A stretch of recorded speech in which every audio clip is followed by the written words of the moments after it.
U prethodnom modulu shvatili smo da svaki problem ima svoje uzroke i posljedice, a jednako tome ima i moguća rješenja. Prilikom pronalaženja rješenja važno je da u obzir uzimamo različite perspektive. Zaista, teško je odrediti kome vjerovati kada sve o čemu smo čuli uzmemo u obzir. Količina lažnih informacija koje pronalazimo može nas činiti prestrašenim i nesigurnim.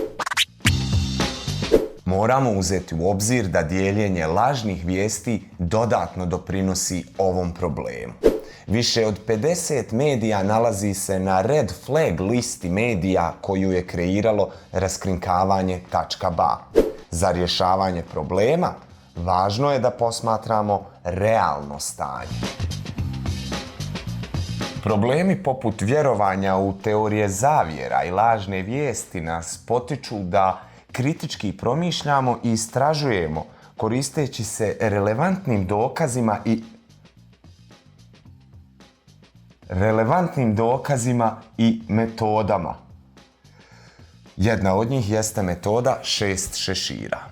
Koristeći ovu metodu možemo u obzir uzeti proces, činjenice, osjećaje, prednosti i koristi, probleme i prepreke, te dati prijedloge kreativnih rješenja.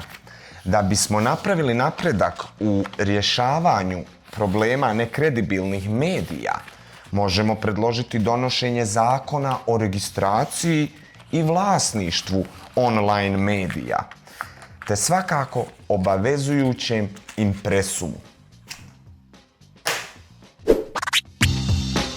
Svaki šešir u ovom procesu ima svoju ulogu.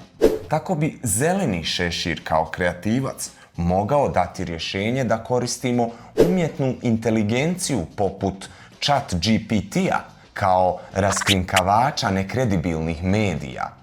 Hajde da pročitamo šta to karakterizira svaki od šešira, a potom procijenimo koja izjava odgovara kojem šeširu.